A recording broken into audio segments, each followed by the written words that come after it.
Please join me in the singing of our national anthem.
Greet your neighbors.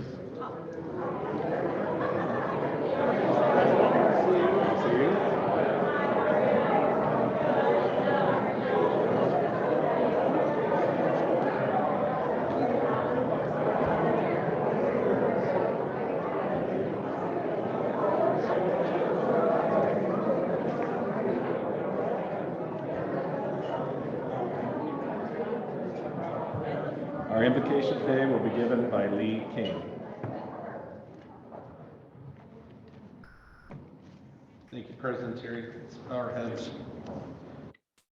Lord, we thank you for the marvelous early spring day that we've had today. May also we be praying and be mindful of those people who refuse to wear winter clothes after the first day of spring. We are so blessed as a club to enjoy each other, build each other up in fellowship. May this Rotary Club never forget the blessings and opportunities to give back to this community and others in need around the world. Lord, just thank you for this food to nourish and strengthen us each day. Amen. Thank you, Lee.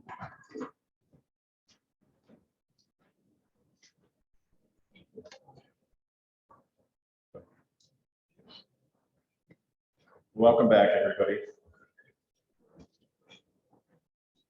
Just getting my first slide share.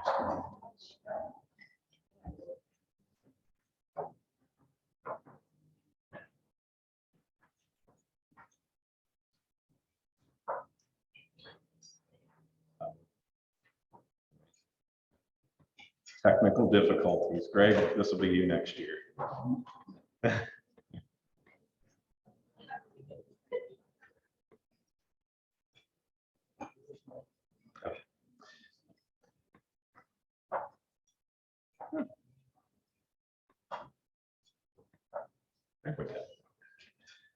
All right, a couple of quick announcements here. Just a reminder that next week, March 28th, we will have our Years of Service and Paul Harris Fellow recognition. I did send out a note to all of those who will be recognized at that meeting. So if you received a note from me, you're on the list for one of those two recognitions. So hopefully we'll have a good turnout next week. In the spirit of service, I also wanted to share this photograph that Mike Steiner shared with me. So Mike, correct me if I get these wrong, but I think this is a photo from about 1954-55. And the gentleman in the back row in the center is Alvin Rich, and he was one of the founding members of Worcester Rotary. And next to him, I think on the right here, Mike, would be your grandfather, Ivan Steiner Sr. And then three down from the right, so I'm thinking here would be Mike, your father, Ivan Steiner Jr. To the left, next to, let's see how many down to the left here, Harry Sands, who was longtime club secretary. So I think he's immediately to the left. And in the front row, the bottom, down here is none other than past President Mike Steiner. So I thought that was a neat photo of many generations of service to the Rotary Club. Just a reminder that Lee King made an announcement last week. We have our Parade of Flags sign up is now out there. It's live. I did include that in the weekly email this week. So it won't be long. The flag season will be upon us. So please take a look at that and sign up for some slots. There's lots of different volunteer opportunities related to the flag project. Also, wanted to just mention a little bit about sports, and it's not what you might think I'm going to talk about. Yesterday, the Ohio State University women's hockey team won the national championship. I thought that was neat. I'm going to stay away from all other sports stories. And today in history, March 21st, 2006, Twitter was founded. So not long ago. The other little tidbit for today in history, in 1997, my oldest son was born. So today's his birthday. Okay, with that, I'm going to turn it over to Secretary Lynn and the Secretary's report. Thank you, President Terry. We'll start off introductions with Ron Armstrong. Thank you. My guest, Dan, is standing in the back there. Dan Starcher is part-time Star Communications employee of the Wayne County Commission and actually all of county government. Becky Foster. My guest today is Commissioner Steve Slade. We have two announcements, Ron Holtman and Tom Rumbaugh. And while they're coming forward, I would like to give you a save the date, Saturday, June 18th. In 2003, we celebrated opening night of Ohio Light Opera's 35th season with a Rotary Friends and Family event. We had over 60 folks there, so it was a really great evening. This year, we want to celebrate a welcome back opening night for OLO with another Rotary Friends and Family event. It will include a pre-show backstage tour, a show introduction, the show, which is Cinderella, and post-show gala reception with the cast and crew. So again, please save the date, Saturday, June 18th. Thank you. Thanks, Lynn. I think Tony was one of the original subscribers on Twitter, weren't you, Tony? He can't remember. So. A little bit of news, Davy Tree will be out next Tuesday, weather permitting, to plant our 50 trees across on the north side of the trail. We plan a short work day, probably on Wednesday or Thursday. I'll announce that next week for sure, for us to put the tree protectors around the newly planted trees to keep them from being gnawed on by the local critters. It's not too late to send in your checks. We're still counting them toward the match, and we'll be glad to accept all of your donations. Thanks very much.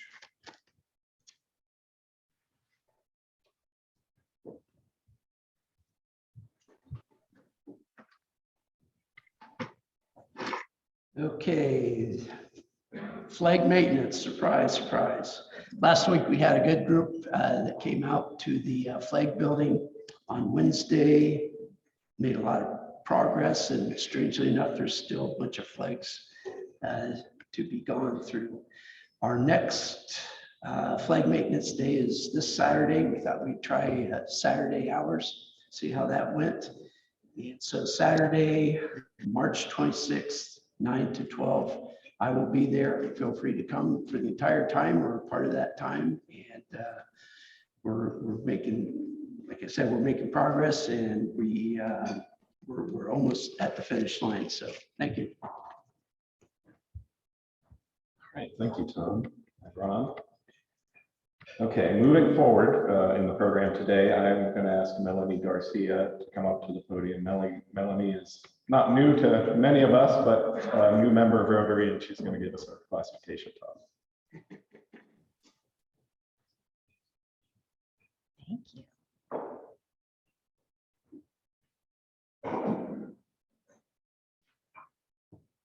Thank you, Cheryl. That's all right. I'll get. I'll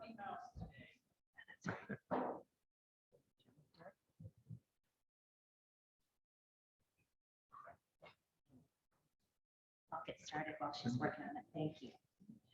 Good afternoon. My name is Melanie Garcia, and thank you for welcoming me so warmly into Rotary.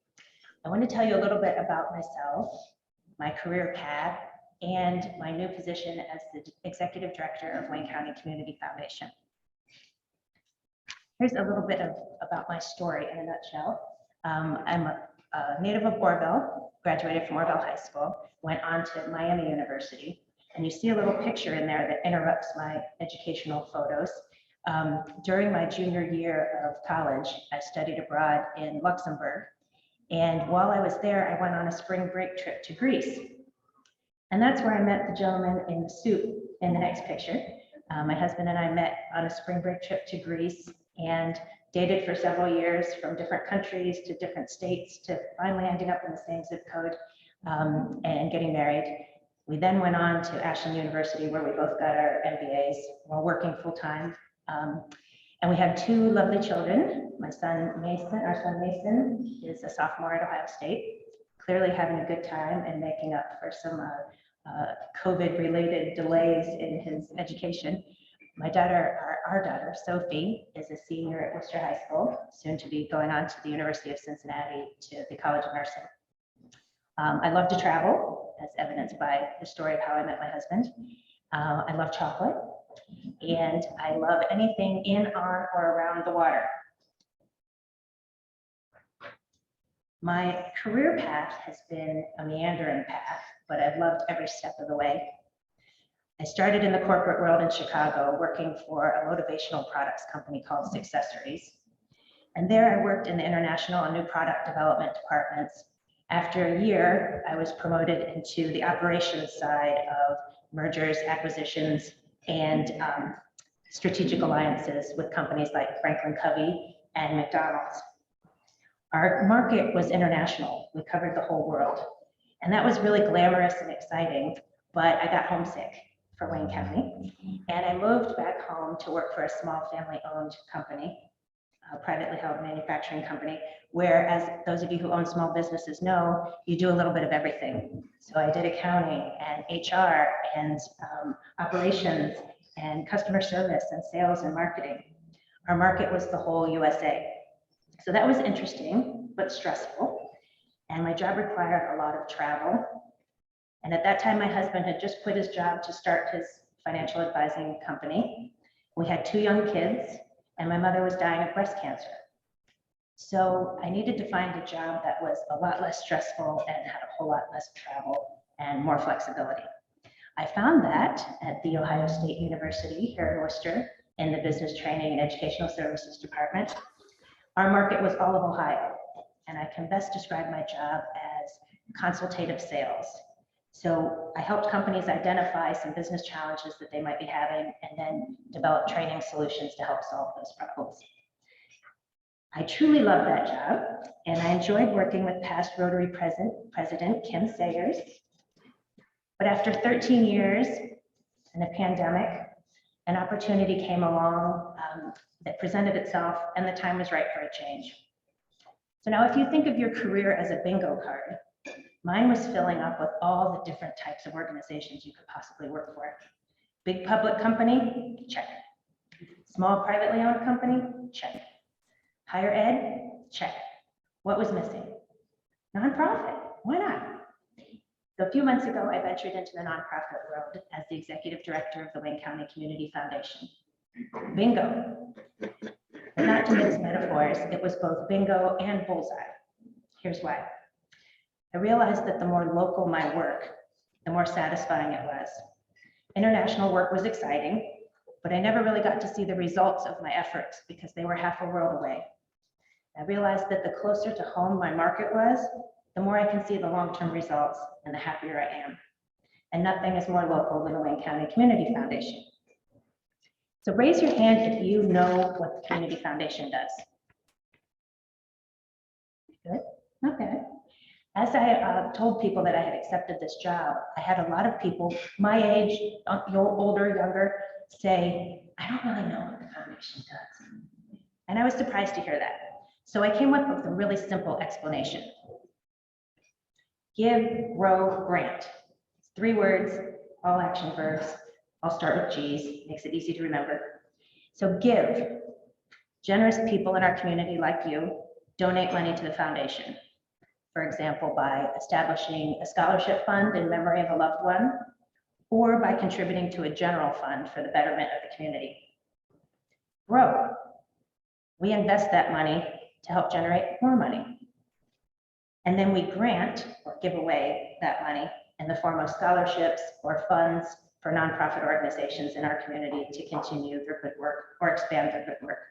So in a nutshell, give, grow, grant. That's what we do. We are a 501c3 tax exempt charity. And we manage a collection of about 500 different funds, all generously donated by people like you, not Bill Gates or Elon Musk, but maybe the librarian next door or the nice family across the street. Each of these funds is governed by a separate fund agreement with unique characteristics based on the donor's wishes. For example, we have funds that support specific charities in Wayne County, or funds that just support the arts in Wayne County. One donor even left money to buy and preserve land all around the county. One set up a scholarship specifically for Dalton High School students who are going into agriculture. So as I started reading the files on each of these 500 or so funds, I realized it's going to take forever because it's a rabbit hole that I really enjoy going down. Once I started reading, I discovered that each of these funds has a fascinating story behind it. Who was the donor? What was the donor's intent? What did they value or want to protect or encourage? And what happened in their life that caused them to care so much about this cause? Each of these donors have enabled the foundation to do something pretty amazing. Since our inception, we have awarded almost $95 million in grants and scholarships. Speaking of inception, we started in 1978 with a $1,000 donation from Bill Bear of Orville. And that has grown exponentially over the last few years to now we have about $126 million in assets, thanks to the continued generous donations from the community and some pretty great returns on the stock market in the last couple of years. These are some figures from our most recent fiscal year, which ended June 30th. You can see that we had about 26.2 million as of that date, 494 funds, and 940 different individuals in the community donated over $15 million to the foundation just in the last fiscal year. That generosity enabled us to give back to the community in the form of over $650,000 in scholarships and $5.2 million in grants to 312 different organizations. And again, there's that statistic since the inception of the funds, we have been able to give over $94.5 million. Now I said we have about 126 million in assets, and we only gave away about 6 million. So I had someone ask, well, what are you doing with the rest of it? Are you hoarding it? What are you doing with that other 120 million? And that's a fair question. The answer is that so many of our funds are permanent endowments, which means we can't touch the principal. We can only spend the earnings, the dividends and interest that we get off of those. So we don't have access to all $126 million. Other funds have very specific requirements that the donor put in place. So we don't always have a project that fits those very specific requirements each year, in which case we can't use the money for a project if it doesn't fit the bill. But a smaller portion of our funds are what we call unrestricted funds, which means we can use that money for anything that helps the betterment of the people of Wayne County. So our goal is to create more of those unrestricted funds so that we're able to be responsive to the needs of the community, both now and for future generations. And lastly, one of the things that I wanted to talk about with this job is that every job has its difficult and rewarding aspects. I've only been on the job for 2 months, so I don't have a huge list yet, but I have learned a few things. The things that are difficult about the job is having no control over the stock market. And I'm sure I share a lot of your concerns when you look at your retirement fund or your 401k. The last couple of weeks have been a little bit of a roller coaster. So I have no control over what the stock market's going to do. I also find it difficult to deliver bad news to people when we can't approve a loan or we can't approve a grant or someone's missed a deadline to apply and they're disappointed. But the rewarding aspects are getting to work with good people who are constantly striving to do good things, helping people achieve their philanthropic goals, and connecting the dots, connecting the people, the resources, and the information to help make things happen. And lastly, witnessing the overwhelming generosity of everyday people. So I think you can see that in the short time I've been on the job, I've discovered that the rewards outweigh the difficult things 2 to 1. So I think that's a pretty good start. Thank you.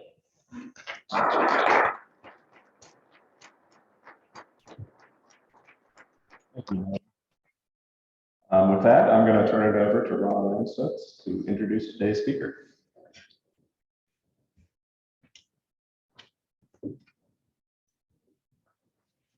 Thank you, Mr. President. I am very pleased today to introduce Captain James Richards to you for the program today. He goes by James, so we'll throw that in there. But Captain Richards comes to us with 30 years of law enforcement experience, and that 30 years was in the jail, Wayne County Jail. The last 15 years, he has been the lead administrator of the jail. So he's going to be talking to us about the criminal justice system. And before I bring him up, he didn't want me to do a long introduction, so I'm trying to comply with that. But I do want you to know that he is very well respected across the whole state in the criminal justice world. I've had really interesting feedback from state officials in the Department of Rehab and Corrections in terms of how much respect he has.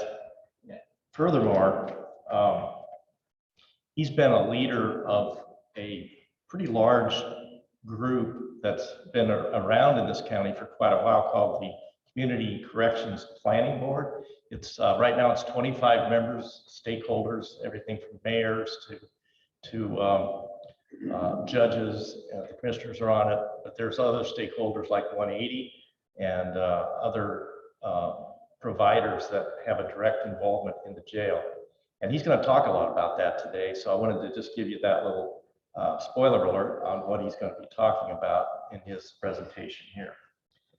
So with that, let's welcome Captain James Richards.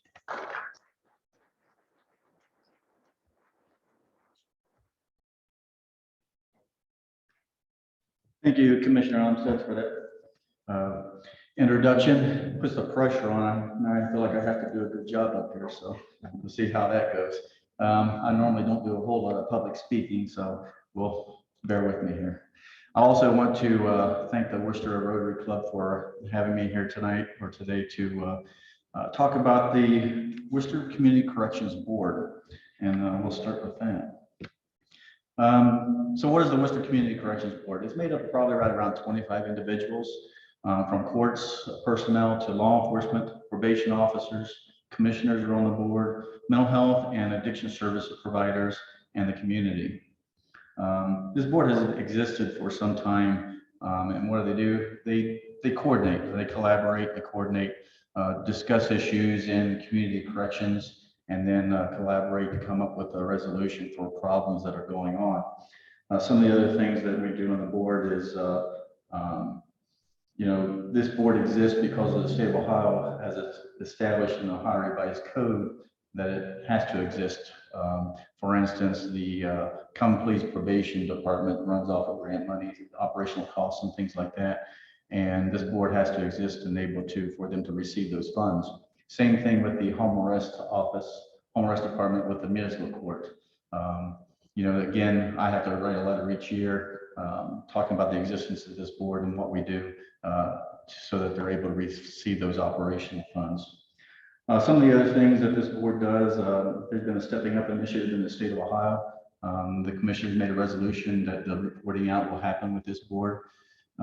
So this board is pretty active, and And with all the different individuals in this board, we collaborate very well in Wayne County, and it's very well respected. So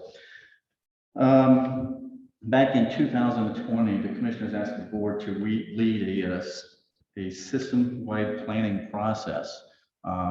The board is required to do a strategic plan. The last strategic plan was updated in 2014. So in 2020, we decided to update that plan. And basically the plan before was, this organization had, input into the plan, basically what they did. Here's their goals. This is what their goal is for the future. This is what they're currently doing. The jail does this. The counseling center does this. The court police probation does this. So it wasn't really an active plan for the organization or for Wayne County. It's basically individualized plans for different agencies. So we developed a subcommittee to look at the plan. We got together and we collected all the information. And during those talks at the subcommittee, we decided we wanted a more actionable plan countywide, not just an individual agency plan, but a plan that is active, that all the stakeholders can work towards to better community corrections in Wayne County. So we collected all this information, and we started looking at what we wanted to do. And after we collected the information, we came to a standstill. Like, okay, now we got the information. What do we do with it from there? So Commissioner Armstead reached out to Melissa Knopp with the Ohio Stepping Up initiative, and she directed us towards the Ohio Consortium of Crime Science, which provided funding for us to utilize a couple of consultants, Director Eric Jeffress with Kent State University and consultant Elsie Day, which was helpful in guiding us along in this process. So we initially started with 4 people on this subcommittee, and towards the end of it, we had probably right around 17 people on the leadership group. We changed it from subcommittee to a leadership group, which we met monthly starting May of last year to discuss and guide the efforts in developing the draft plan and helping Dr. Jeffress and Elsie Day in the development process. This process included stakeholder interviews. Elsie Day conducted about 17 interviews from a broad range of people in the community to people working at different agencies, law enforcement agencies, as well as mental health and addiction services agencies, and members of the community. And also did a survey which involved about 175 individuals completing the survey. It was an online survey, so it was sent out, and people that were able to do so completed the survey. And then we had a work group, a community planning session in September of last year, which we had about 49 people show up for, to basically the morning was a presentation part, and then the afternoon was a work session in which we broke up into different groups according to the goal areas that we were working on. And now we'll be talking about the strategic plan and what it entails. First, the plan was adopted in December of 2021 at the Community Corrections Board meeting. The plan was presented to the board, and the board approved the plan. And so we are moving forward on that, and we'll start discussing the goals of that plan. The first goal is continuum of services. Expand and enhance the public and private Wayne County criminal justice system continuum of services to increase alternatives to incarceration and reduce recidivism. The leaders of this group is Michelle Kelly, she's with Anazell, and Piper Davidson, who is the mental health director at the county jail. The goals in this continuum of services: expand supportive services and reentry planning within the jail, enhance and expand reentry services. And actually, this work has already started at the beginning. I know starting here in April 7th, we found a gap in services to inmates in the facility when they get out of the facility, setting them up with outside providers and things like that. So many times, when they're in the jail, you set them up with providers for them to meet when they leave the facility, but then they never show up for those appointments. So starting on April 7th, there's going to be a person from the Reentry Coalition of Wayne County at the jail at 6:30 in the morning to meet with each individual as they're released at their scheduled time, so that they can do an assessment, answer any questions they might have, and try to get them to follow up with their services on the outside. So that was one of the gaps that we've seen that we've already started to work on this goal topic. Another part of this is enhance and increase alternatives to placement in the jail. I know the jail has a lot of programs inside the jail, your typical ones like your GED, your alcohol addiction classes, your different programs like that, anger management programs. So we have a lot going on in the jail, but we're also looking at trying to find programs that the judges can utilize and basically alternatives to placement in jail. So that, the more programs the judge has to use from, the more programs the judge has to use, the better they're able to make decisions in helping these individuals with the placement that they may need. Because not everyone may benefit from going to the county jail. There might be a different program that they might be able to utilize. And of course, on every one of these goals, there's a monitor, assess, and report on all the progress with implementation of all services. This is done every 3 months. We have, the Community Corrections Board has quarterly meetings. So we will be reporting out how each plan is going during that quarterly meeting. Okay, the next goal is renovate and expand the Wayne County Jail to detain those that pose a threat to the community's safety and offer services that result in positive outcomes. This is led by Commissioner Ron Armstead and myself. The jail assess facility needs and identify jail site. This has been established. The commissioners voted back in January that the site will be the current site at 201 West North Street. Educate the public about the cost options, examine service to be provided at the facility and status of the construction. And this will be ongoing. This is, not a, one-year project. So this will be ongoing. The cost options, examine service to be provided at the facility and status of construction. So another benefit is with the construction, we'll be able to provide more services at the facility, because currently we only have 2 program rooms. But with the new construction, there'll be more program rooms we're able to utilize for the inmates to attend programs. And then develop a detailed design and bidding documents. This has already we've been working on this. We met with architects in February to discuss the needs of the facility, classification needs, how many maximum security beds we need, how many minimum, medium security beds we need. So this is already started, and then complete the construction of the new facility. So the time frame that we're looking at, subject to change, of course, is in the summer, beginning of the fall, go out to bid for the renovation and new jail project, and then start construction in 2023, and then hopefully be completed in construction in 2025. Of course, subject to change depending on everything else that goes on. So, goal 3: training, communication, and coordination.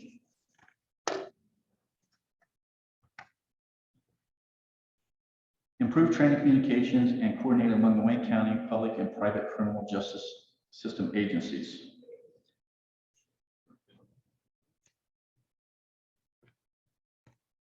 This is led by Cheryl Thomas. She works at 180, Cindy Cool, and Cheryl Gerwig. They both are with the Common Police Probation Department. This goal is to increase the cross-discipline agency attendance at 2022 training conducted by Wayne County Community Corrections Board agencies and other relevant agent organizations. There's so much cross-training that goes on in the different facilities. They set up their training throughout the year, but this agency might be doing one training, this agency might be doing the same training, but a different agency. But so we're working on basically a plan that would help, agencies to find out what training is going on and be able to communicate that where they can train together, as well as, any law enforcement needs and things like that. Looking at B, their organization trainings that address priority needs not currently addressed. We had a Community Corrections Board meeting back on March 7th, and one of the topics discussed, law enforcement this year has 24 hours of mandatory training that we have to have. And one of those mandatory trainings is on dealing with a mental illness person. And we have to have 4 hours of that in order to continue our peace officer license for this year. And if we don't have that done by the end of the year, then we're not certified peace officers. So one of the options that was brought to light by Chief Fisher with the Worcester Police Department was, with the mental health agencies, they could develop a 4-hour curriculum that we can send our officers to that would meet that training requirement. So that just is an example of one type of communication and finding what kind of training was needed and basically trying to address that. Enhance communication and coordinate among agencies. We do this pretty well now as far as communication goes and collaborating, but it can always be better. So we're looking at ways to make things better. And of course, monitor, assess, report progress. And this is of course done every 3 months during the Community Corrections Board meetings.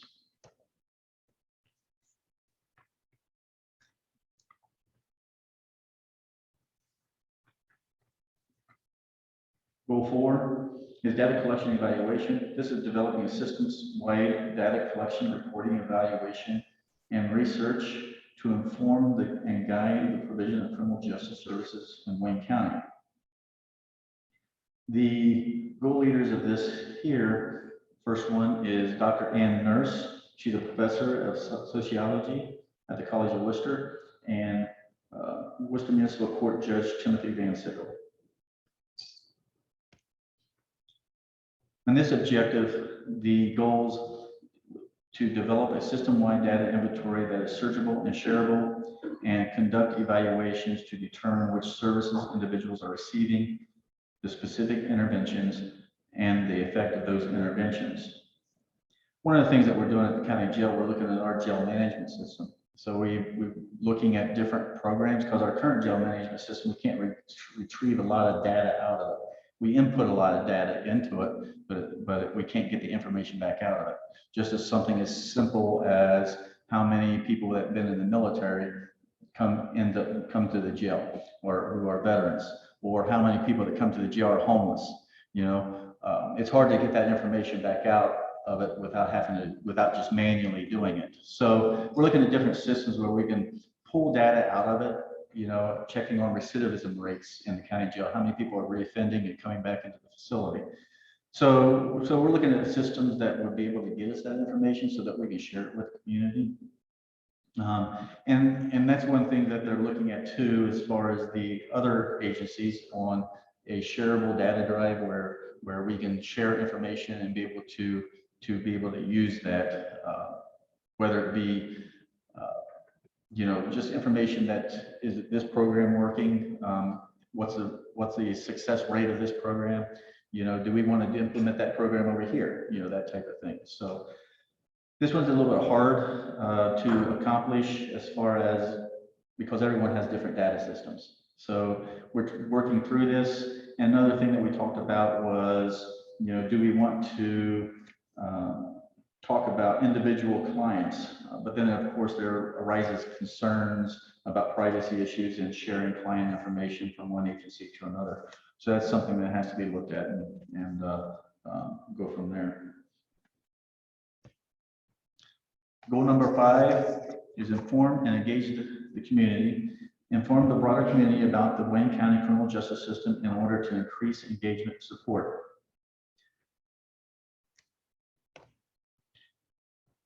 Educate Wayne County citizen and system-involved individuals about the criminal justice system. Establish Justice Volunteer Corps of Wayne County And of course, monitor, assess, and report to the progress with the implementation of all activities. Keep looking at the clock, so I just want to make sure I don't run you guys over. So, law enforcement or even criminal justice in general do a bad job about talking about what we do with the community at large. Everything seems to always be a secret. That's one of the things we're trying to overcome. Just to give you an example, probably about 10 years ago, I was having dinner with somebody and they made a comment to me and said, "Hey, Jamie, I noticed the other captains, we see them in the newspaper all the time talking about, this or that. And, we never see you in the newspaper. Why is that?" I said, "Well, when I see somebody from the meeting, I usually turn around and walk the other direction. Because usually if something in the jail is not really good in the newspaper, so something bad happens." So joking around with them and everything.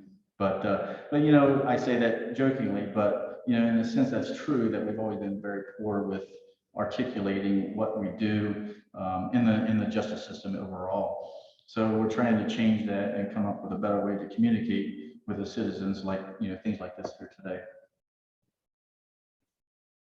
And goal number 6, prevention. Expand and strengthen the prevention system of services of Wayne County to reduce the number of individuals coming to the attention of Wayne County criminal justice system.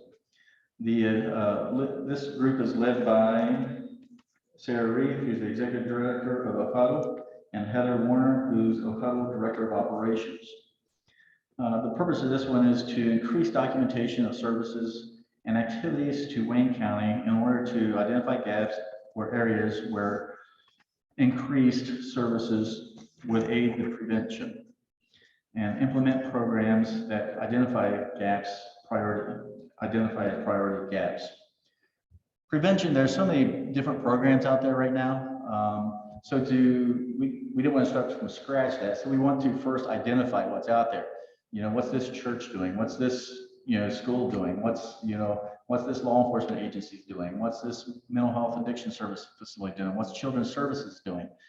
So there's different organizations out there that are doing prevention stuff, but we're trying to map that to find out who's doing what and what's already out there, because we don't want to reinvent the wheel. So with that being said, we also want to identify those gaps within those, what group are we missing? And with that, we will, come up with a plan to fix those gaps that are in the system. So the next item, implementation. First, we'll offer up community sessions in January. We had our first meeting, public meeting in January to inform stakeholders of the strategic plan. And basically having meetings like this here to inform people of the community about the plan and the goals in those areas. Develop a year 1 budget and obtain funding. We did talk about budgeting on March 7th, but we first have to develop what we're going to be doing and then find out what the cost of that is going to be, and then develop a budget from that. But we did talk about different grant opportunities that are available for things of this nature. So that's already been started, because I know that grant applications monies were reviewed and submitted for different things in this plan. Review and update strategic plan annually based on the progress of changing conditions and emergent issues. We wanted a plan that would, it's a 3-year plan, but we want the year increments to that plan so that we can change it if we need to, or see where we're at with that plan. So to make a working plan of it. Develop annual working plan. So in probably December of this year, the board will get back together, decide where we're at with these goals, develop goals for next year, and move forward with that. And in the last half of 2024, determine whether to extend the strategic plan or begin planning for the development of a new strategic plan. So we'll look to see where we're at with our goals in 2024 at the end of this plan, develop and decide, okay, do we move forward here with a new plan, or do we still have areas in this plan we need to work on? So with that being said, I will open it up to questions. I know it's pretty quick and everything, but I'll open up to questions. Yes, ma'am.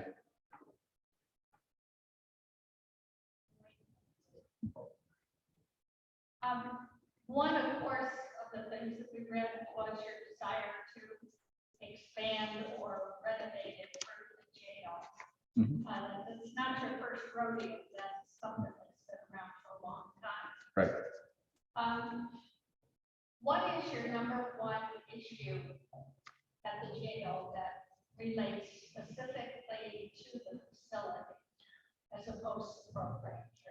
Well, I think the number one issue that I see with the jail is just basically bed space. So many times the judges have a problem with, when they put somebody in jail, they put them in there for a time frame, so many times we have a lot of programs and things in the jail for them to utilize while they're there. But this problem I see, a lot of them guys are being released early just because there's more people coming in, then they have to release this one to make room for this one here. And they don't get finished with the programs. And not only that, but then, that person's being placed back out on probation because they didn't complete their jail sentence. Then they violate probation, they come back to the jail. Or another problem we're having is a judge may think that somebody needs to be in jail because of their crime. It might be a nonviolent crime, but the judge has to release that individual back out into the community because there's no bed space in the jail. And that person goes out there and commits another crime, ends up back in jail. And then you'll have somebody that, would have been in jail and they're back out in the community. They can go from one crime to 3 or 4 or 5 crimes, like drug possessions or a burglary or a theft, something of that nature. So I see jail space as an issue just because the judges can't use it effectively. It's not really a deterrent anymore because the guys are like, I'd just go to jail, they'll just release me because I'm a low-level felony or something of that nature. Mhm. Any other questions?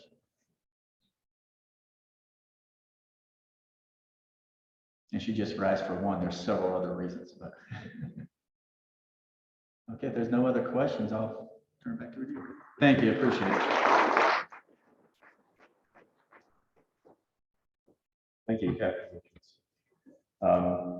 Interesting to hear about the updates from the Wayne County Jail, particularly the partnerships that you have with our local agencies. We have some really strong agencies, so I'm glad to see that there's a good partnership there. In recognition of your time with us here today, I have this rendition of the Rotary Club wheel with our 4-way test on the back, and these are made locally by the Village Network. Thank you, appreciate it. Thank you. All right, a couple of quick reminders. Next week, we will have Dr. Nicole Labor. Her talk next week is titled Current Trends in Alcohol and Drug Abuse. And again, a reminder, we'll have our Paul Harris Fellows and Years of Service Awards. So have a good week, Rotarians. We stand adjourned.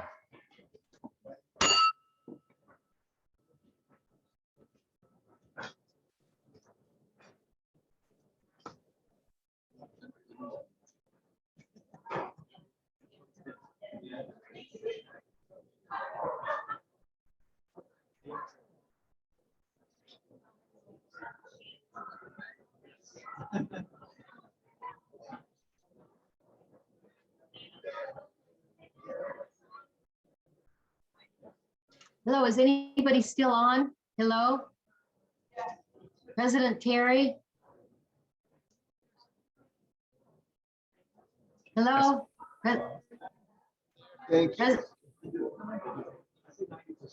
President Terry, can you Yes. hear me? Oh, You hear me? I hate to be a pest, but I'm still looking for information on the shared bike program. I saw your email, so I'll make Oh. sure that I think Don had referred you to the gentleman who was speaking, but I'll make sure that we get in touch with them and get that email. Oh, okay. Okay. If you can just give me the name of the person, I can contact them myself. Yep, I'll definitely forward that to you. Okay. Okay. All right, so I'll be there on April 11th with 2 guests. Awesome. April 11th. Looking forward to it. Good meeting today. Thank you. Bye. Nice to meet you. Bye. Stay right there, and a couple people on each side. I need, this is for the annual dinner, Okay. so I just need, it's like a celebration, so like. Are you doing like a boomerang or something? It just needs to be like 10 seconds. Are you doing a boomerang? So I'm supposed to celebrate too, or?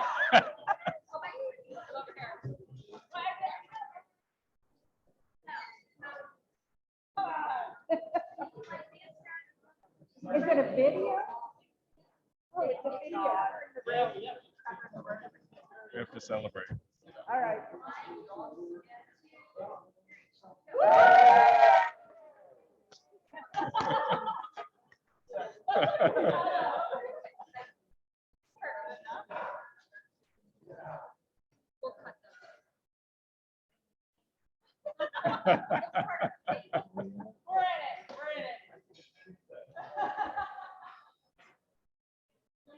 I don't know about that, Steve.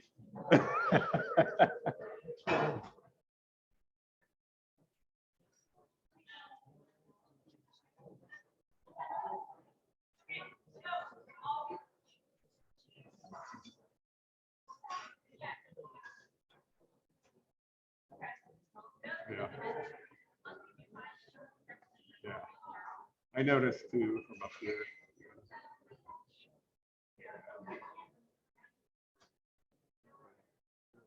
The one who sits next to you is one of the biggest.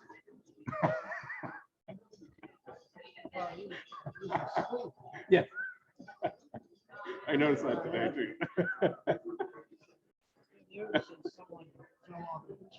Yeah.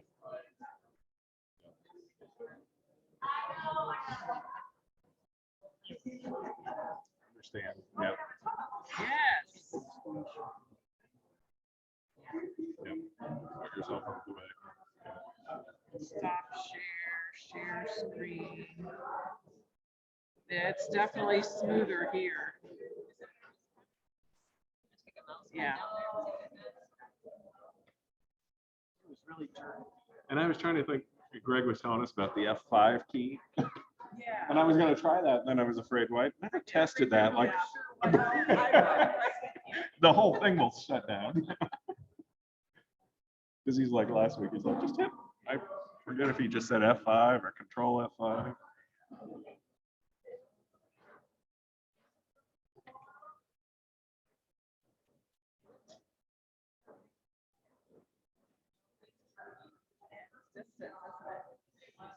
So I wonder if we do the internal. Do you want me to switch it? And try the internal Bluetooth instead?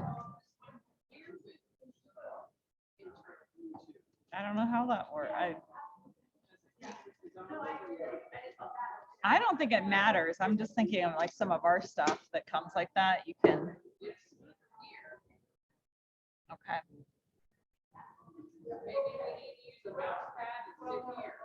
Try that next week. Let's do that.